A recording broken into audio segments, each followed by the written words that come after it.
Welcome to Telugu focus TV. నేను మీ శ్రీనివాస్ రెడ్డి.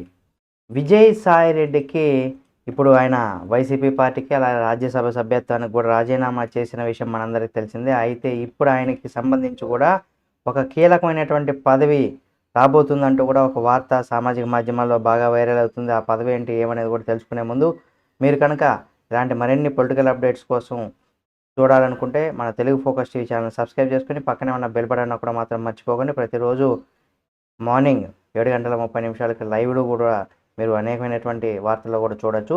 అయితే YCP party మాజీ నాయకుడు విజయసాయి రెడ్డికి ఒక బంపర్ ఆఫర్ వచ్చినట్టుగా తెలుస్తుంది. అంటే బీజేపీ నుంచి కూడా ఆయనకు ఆఫర్ వచ్చిందట. కేంద్రంలో అధికారంలో ఉన్నటువంటి బీజేపీ పార్టీ విజయసాయి రెడ్డికి బంపర్ ఆఫర్ ఇచ్చేందుకు కూడా సిద్ధమైనట్టుగా తెలుస్తుంది. అంతటికీ అది ఏంటి ఏమనగా మనం చూసినట్టయితే మోడీ ప్రభుత్వం ఒక సంచలనమైనటువంటి నిర్ణయం కూడా తీసుకోబోతుందని కూడా తెలుస్తుంది.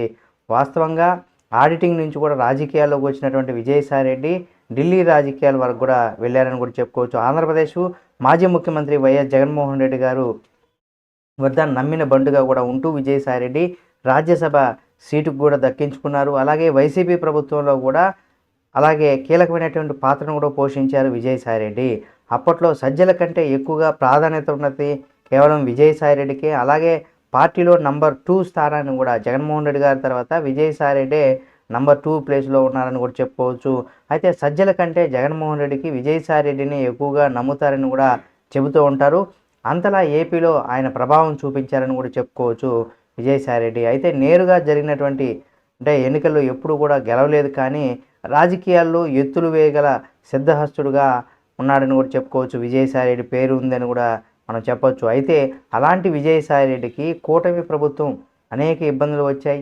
కాకినాడ విషయంలో ఆయన కుటుంబం పైన కేసులు కూడా నమోదయ్యాయి. దీంతో విజయసాయి రెడ్డి కుటుంబం ఉక్కిరిబిక్కిరి అయిపోయిందని కూడా చెప్పుకోవచ్చు.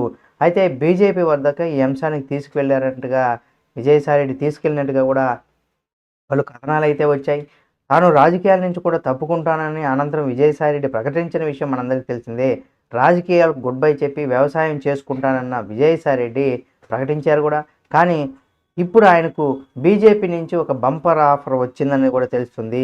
ఇంతటికి ఆ ఆఫర్ ఏంటి అనేది కనుక మనం చూసినట్లయితే విజయసాయి రెడ్డి ఇచ్చేందుకు కూడా మోడీ ప్రభుత్వం కూడా నిర్ణయం తీసుకున్నట్టుగా సామాజిక మాధ్యమాల్లో మనం ముందాక చెప్పుకున్నాం. దీనికి సంబంధించి వార్తలు కూడా వస్తున్నాయి. ప్రస్తుతం రాజకీయాల్లో రిటైర్మెంట్లో ఉన్నటువంటి నేపథ్యంలో ఆయనకి గవర్నర్ పదవి ఇచ్చేందుకు కూడా డిసైడ్ అయ్యారట బీజేపీ సర్కారు. ఇక్కడ బీజేపీ సర్కారు దిగివచ్చి గవర్నర్ పదవి ఇస్తే విజయసాయి రెడ్డి కాదనలేనని కూడా మనం చెప్పుకోవచ్చు. కాబట్టి ఏం జరుగుతుంది ఏమనేది తెలియాలంటే, ఈ వార్తలు ఎంత నిజం ఉందో లేదో తెలియాలంటే మరి కొన్ని రోజులు మనం ఆగాల్సిందే. చూద్దాం ఈ వార్తలు ఎంత వాస్తవం ఉంది ఏమనేది కూడా తెలియాలంటే మరి వేచి చూడక తప్పదు. కాబట్టి చూద్దాం ఏం జరుగుతుంది ఏమనేది కూడా. ఈ వీడియో మీకు నచ్చితే లైక్ చేయండి. ఇలాంటి మరిన్ని వీడియోల కోసం మన Telugu focus TV channel subscribe చేసుకుని పక్కనే ఉన్న బెల్ బటన్ ఒకటి మాత్రం మర్చిపోకండి.